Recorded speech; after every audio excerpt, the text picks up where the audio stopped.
नमस्ते बिहार, मैं हूं आपके साथ विभा उपाध्याय और बुलेटिन में सबसे पहले बात मुजफ्फरपुर की, जहां पर अपराधियों का तांडव थमने का नाम नहीं ले रहा है। बीती रात अपराधियों ने नगर डीएसपी के दफ्तर से 500 मीटर की दूरी पर एक कारोबारी की गोली मारकर हत्या कर दी।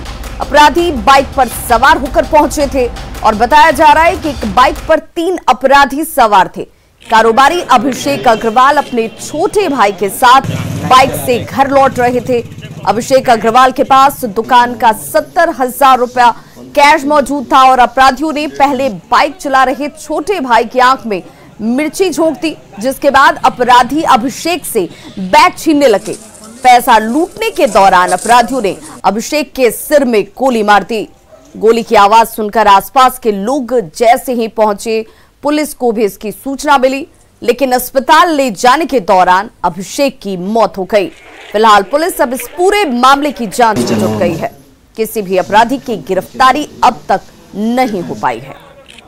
गाड़ी से आया, आगे आके गाड़ी ब्रेक मार के मेरा भी रुकवा दिया और अपना भी रोक के भाई को पहले गोली मार दिया, फिर उसके बाद हमको आँख में मिर्चा डाल के ड्राइवर पीछे। आप भी उसी गाड़ी पर थे? हाँ, हम ही गाड़ी चला रहे थे। अच्छा। भाई मेरे पीछे बैठा हुआ था। इधर एक बहुत तेज आवाज़ आई, हम लोग दौड़े हैं, सभी कई मोहल्ले वासी दौड़े हैं तो देखे कि मोटरसाइकिल पर एक व्यक्ति जो आगे बैठे हुए थे उनके आंख में मिर्च झोंका हुआ था और पीछे वाले व्यक्ति के सर में दाहिने साइड गोली लगी हुई थी और वो गिरे पड़े थे। क्राइम सीन यहाँ पे अभी हम लोग जांच कर रहे हैं। यहाँ पर शहर में पूरी तरह से नाकेबंदी कराई गई है। अभी सभी जगह वाले से हमने सूचना दे दिया है सभी थानाध्यक्ष को कि सड़क पर वाहनों की चेकिंग करेंगे। शहर के बीचों बीच हुई घटना में सर कहीं ना कहीं पुलिस के लिए चुनौती है। ये घटना चुनौती तो हमेशा रहता है पुलिस के लिए, हम उस चुनौती को देखते हैं।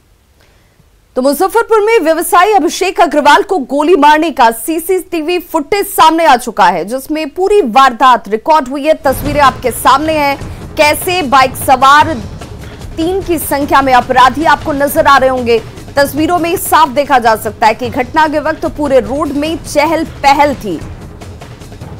देखिए, ये तस्वीरें सीसीटीवी कैमरे में कैद हुई हैं और जिस वक्त अपराधियों ने इस वारदात को अंजाम दिया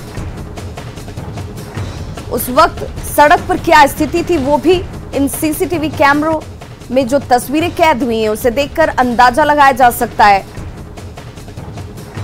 गाड़ियों की आवाजाही भी नजर आ रही है। इसके बावजूद अपराधियों के हौसले किस कदर बुलंद हैं कि उन्होंने बड़ी आसानी से यहां पर घटना को अंजाम दिया और यहां से फरार भी हो जाते हैं।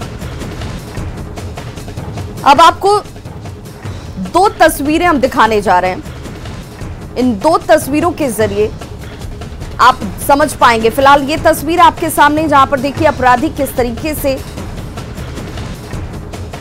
जो व्यवसायी हैं उनके सिर में गोली मारते हैं और यहां से फरार हो गए। और सहयोगी सुधीर हमारे साथ इस वक्त ज्यादा जानकारी के साथ फोन लाइन पर जुड़ गए हैं। सुधीर, पुलिस इस चुनौती को मानती जरूर है कि चुनौती है, लेकिन लोगों में यह भरोसा कैसे जगा पाएगी कि आप सुरक्षित हैं?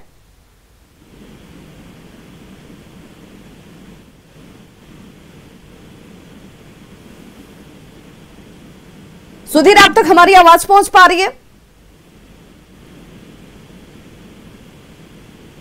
तो हम अपने सहयोगी सुधीर से जुड़ने की कोशिश करेंगे। फिलहाल तस्वीरों के जरिए देखिए 2 तस्वीरें हैं। पहली तस्वीर सीसीटीवी कैमरे में कैद हुई तस्वीर है, जिसमें अपराधी बाइक से पहुंचते हैं। उसके बाद बाइक चला रहे व्यवसायी के छोटे भाई की आंख में मिर्ची डाली जाती है।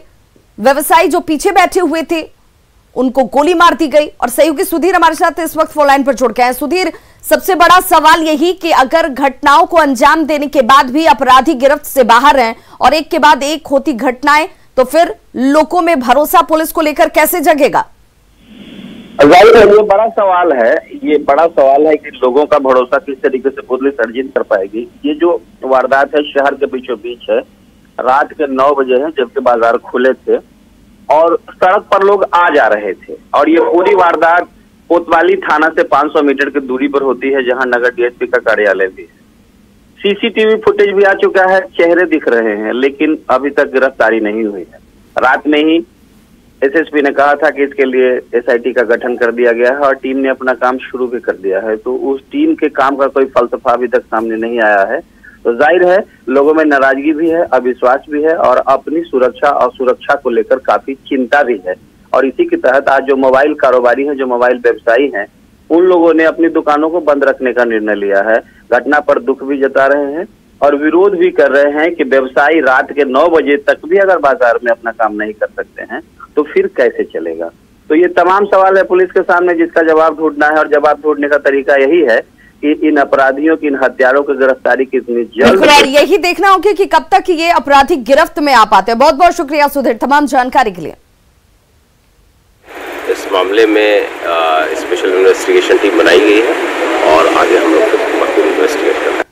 सहरसा में अपराधियों ने एक युवक को चाकू मार दी, जिससे वो गंभीर रूप से जख्मी हो गया। युवक के बीच सड़क पर तड़पता रहा, लेकिन उसे उठाने वाला या उसे अस्पताल तक ले जाने वाला कोई नहीं था। लोग उसे अस्पताल पहुंचाने की बजाय वीडियो बनाते रहे। बाद में उसे अस्पताल ले जाया जाता है। युवक का नाम सोनू शाह है, जो स्नातक का छात्र है। गाड़ी से ले जाइए। पूर्णिया में चोरी के आरोप में भीड़ ने एक शख्स को पीट कर मौत के घाट उतार दिया, जबकि 2 की हालत गंभीर बताई जा रही है। घटना श्रीनगर ओपी की है। बताया जा रहा है कि भैंस चोरी के आरोप में उनके भाई समेत 3 लोगों को पीटा गया था, जिसमें एक शख्स की मौत हो जाती है। मृतक का नाम श्यामानंद यादव है, जो अररिया के रानीगंज का रहने वाला था, जबकि कोशिकापुर का कैलाश शाह और देवीपुर का मनोज यादव गंभीर रूप से जख्मी हैं। श्रीनगर ओपी प्रभारी ने बताया कि ग्रामीणों ने चोरी का आवेदन दिया है, जबकि दूसरे पक्ष ने किसी तरह का आवेदन नहीं दिया।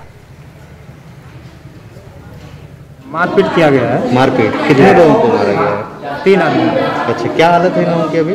अभी हालत तो सीरियस है, इसको बचने वाला नहीं है। एक तो मर चुका है। एक मर चुका है। जी हाँ। कहाँ का घटना है? श्रीनगर थाना का। क्या हुआ था? क्या हुआ, हम लोग ये देखे हॉस्पिटल में ला कर दिया, तब थाना फोन किया तो हम लोग आए तो सब के हॉस्पिटल में रखा हुआ था, तो हम लोग देखे।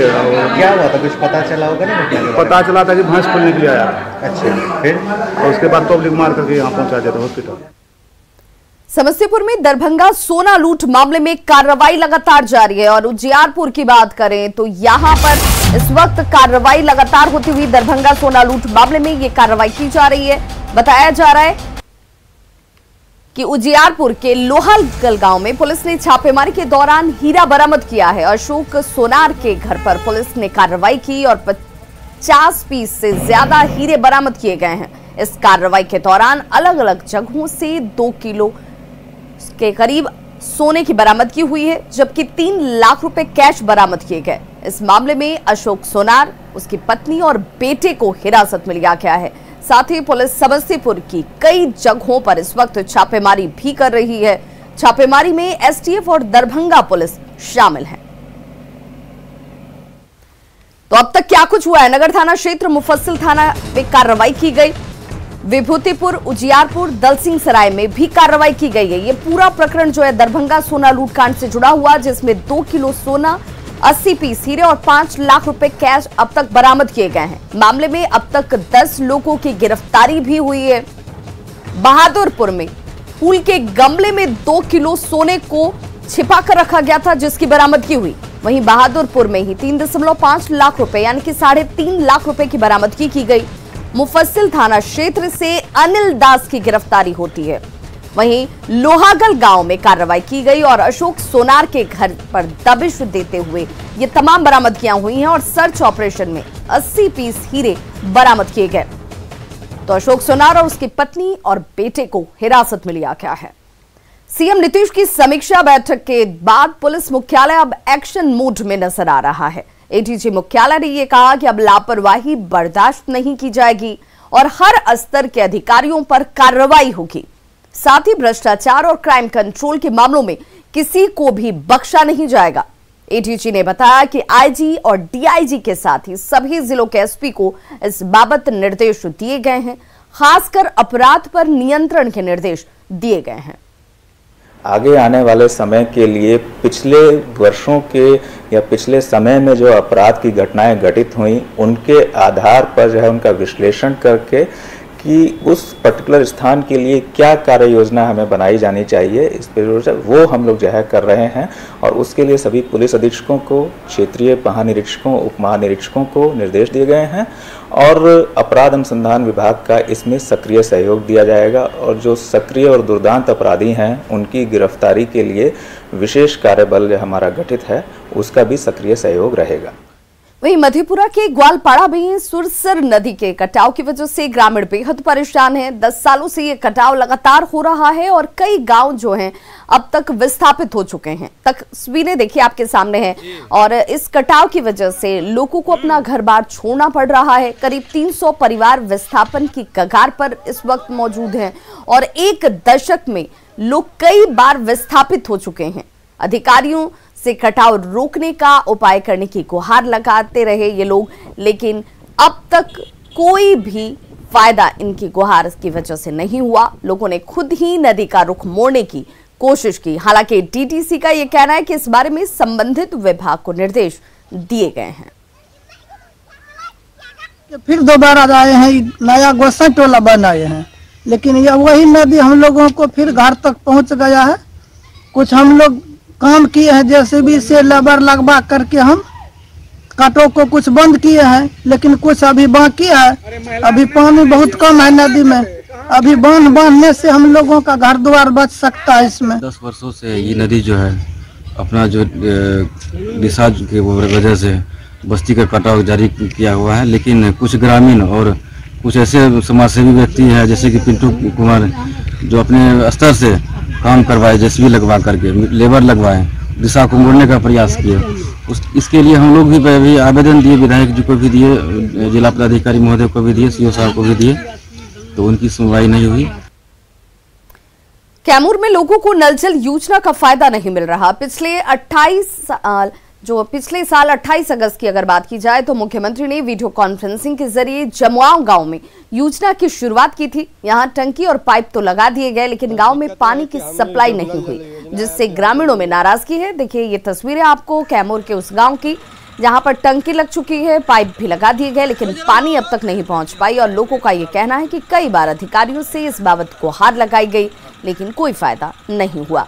जमुआ गांव के 150 घरों में नल लगा दिए गए हैं, जो कि बेकार पड़े हैं। कहते हैं कि हमने जब नल जल योजना आया तो यहाँ जमीन नहीं मिल रहा था, और जमीन हम अपना दिए कि भाई हमको पानी मिले, गांव को भी पानी मिलेगा। आप अपना जमीन दिए हैं यहाँ? आप हम अपना स्वयं जमीन दिए हैं। अच्छा। हाँ। तो अभी तक पानी नहीं मिला? अभी तक पानी भी नहीं मिला, और जो भी इसमें सामान लगा हुआ है लोकल सब लगा हुआ है। यहाँ इतना बड़ा योजना को लगाने के बाद भी किसी के घर में एक बूंद पानी अभी तक प्राप्त नहीं हो पाया। सबसे ग्रामीण लोगों को क्षोभ है कि कब पानी, आज हमारा पंचायत है जो पानी का स्तर बहुत डीप है, लेकिन फिर भी पानी किसी को प्राप्त नहीं है। 2019 से ही चालू है, आज हो गया 20 भी बीत गया, 21 से आ गया, अभी तक हम लोग को पानी उपलब्ध नहीं हुआ। 28/8/2020 को उद्घाटन हुआ नीतीश सरकार द्वारा। हम लोग सोचे कि हम लोग को पानी मिलेगा, अभी तक एक बूंद पानी नहीं मिला। एक शो की तरफ हम लोग देख रहे हैं। ब्रेक के बाद एक बार फिर से आप सभी का बहुत स्वागत है। जेडीयू विधायक गोपाल मंडल ने एक बार फिर से बड़बोलापन दिखाया। जी हां, गोपाल मंडल ने कहा कि नीतीश सरकार 6 महीने भी नहीं चलेगी और तेजस्वी के नेतृत्व में महागठबंधन की सरकार बनेगी। गोपाल मंडल भागलपुर के गोपालपुर से जेडीयू के विधायक हैं। वोटरों को सैता जाता है, वोटरों को सैता जाता है। अगर सैतना हुआ, सैते हम अपने समुदाय को, मंडल को उनका राइफल पैक करवा दिए, मार खाता हमको कहता है। अभी भी वो उन दलों के लोग लाठी से 2 मर्डर तो कर दिया मंडल का, लाठी से मार रहा है। 6 महीने के बाद नीतीश कुमार हटेंगे और तेजस्वी जी मुख्यमंत्री बनेंगे। इसलिए अभी भी जिस टाइम में बढ़त तो दे रहा था, उन लोगों का राइफल बंदूक बैरल साफ कर रोड पर आ गया था। फायरिंग करेंगे, फायरिंग करेंगे। वहीं जेडीयू ने अपने विधायक गोपाल मंडल के बयान पर पलटवार किया है। पार्टी नेता अभिषेक झा ने कहा कि बिहार की जनता ने नीतीश के नेतृत्व में एनडीए को वोट दिया है और यह सरकार अपना कार्यकाल पूरा करेगी। उन्होंने ये भी कहा कि गठबंधन के खिलाफ बयान देने वाले नेताओं के खिलाफ कार्रवाई होगी। मार रहा है 6 महीने के बाद की जनता ने अपना मैंडेट आदरणीय नीतीश कुमार जी के नेतृत्व में एनडीए को दिया है। अब जिन लोगों को इस बात से दिक्कत होती है तो वो जाने। पार्टी के अंदर के लोग अगर किसी बात पर भ्रम फैलाते हैं या इस तरह की बयानबाजी करते हैं, पार्टी इन मामलों पर संज्ञान लेगी, ले भी रही है। जेडीयू विधायक गोपाल मंडल के बयान पर बिहार में सियासी तूफान उठ खड़ा हुआ है। कांग्रेस ने गोपाल मंडल के बयान को सही ठहराया है और कहा कि बिहार के लोगों को सब कुछ पहले से पता है। मंडल जी का जो बयान आया है आज के समय में, वो जेडीयू और भाजपा के रिश्ते को बताता है। दोनों के बीच बहुत तनाव है। कितना भी ये लोग ऊपर से कह लें कि हमारी सरकार पूरे 5 साल टिकेगी, कितना भी ये इस बात को कह लें कि हमारी सरकार पूरे कार्यकाल रह जाएगी, वो संभव नहीं है। गोपाल मंडल जनता दल यूनाइटेड के जो विधायक हैं, उन्होंने ठीक ही कहा है कि नीतीश कुमार 6 महीने के बाद सत्ता से बेदखल होंगे और तेजस्वी प्रसाद यादव बिहार के मुख्यमंत्री बनेंगे। जदयू के विधायकों में इस बात का पूरा अंदाजा है कि भले ही नीतीश कुमार अपने पार्टी की विचारधाराओं को गिरवी में रख करके भारतीय जनता पार्टी की गुलामी सहन कर ली है, पर जदयू के विधायकों में रोष है। उनको पता है कि आने वाला कल जदयू को भारतीय जनता पार्टी निगल जाएगी।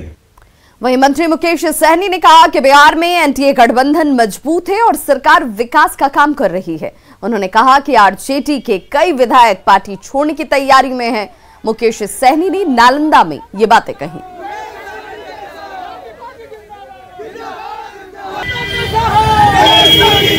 अपना विचारधारा भी किसी विधायक को अगर नहीं रहना कहीं पे तो फिर क्या कर सकते हैं। बाकी ऐसी कोई संभावना नहीं है। हमारे पास जनता का आशीर्वाद है, सहयोग है, हमारे पास बहुमत है। हमारे माननीय मुख्यमंत्री जी के नेतृत्व में बिहार में सरकार चल रही है, तो अभी हमें किसी का जरूरी नहीं है। कोई आना चाहता है तो उसके लिए स्वागत है, बाकी हमें किसी की आवश्यकता नहीं। आरजेडी अगले 10 दिनों में 2 बड़ी बैठकें करने जा रही है। 11 जनवरी को पार्टी के प्रदेश उपाध्यक्षों की बैठक होगी, वहीं 15 जनवरी को दूसरी बड़ी बैठक है। इन बैठकों में चुनाव में पार्टी के प्रदर्शन के साथ ही सियासी रणनीति पर चर्चा होनी है। उधर जेडीयू भी बैठक करने वाला है। हालांकि जेडीयू नेताओं का यह कहना है कि आरजेडी में बैठक की सिर्फ औपचारिकता होती है। राष्ट्रीय जनता दल संगठन को सशक्त करने के लिए बैठक आहूत की है, क्योंकि राष्ट्रीय जनता दल का नारा है A to Z का।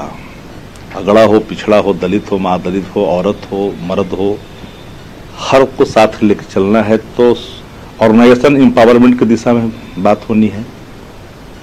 सोशल इक्वेशन का पार्टिसिपेट ऑर्गेनाइजेशन में हो। आरजेडी के यहाँ तो कोई बैठक होती नहीं है। हाँ, कोरम जरूर पूरा किया जा रहा है बैठक के नाम पर, और उनके नेता अपने नेता की अनुपस्थिति में लोग दिखावे के लिए बैठक कर रहे हैं और उनको बताने के लिए कि आरजेडी में बैठक हो रहा है, और उनके नेता तो मिस्टर इंडिया बने हुए हैं। बिहार में कांग्रेस की डूबती नैया बचाने की जिम्मेदारी भक्त चरण दास को मिली है। जी हां, बिहार में नए प्रभारी को लेकर कांग्रेस के नेता उत्साहित हैं और लोकसभा और विधानसभा चुनाव में हार का ठीकरा शक्ति सिंह गोहिल पर फोड़ रहे हैं। भक्त चरण दास के सामने बिहार कांग्रेस की रुकी हुई गाड़ी को आगे बढ़ाने और अंदरूनी कलह को खत्म करने की चुनौती होगी।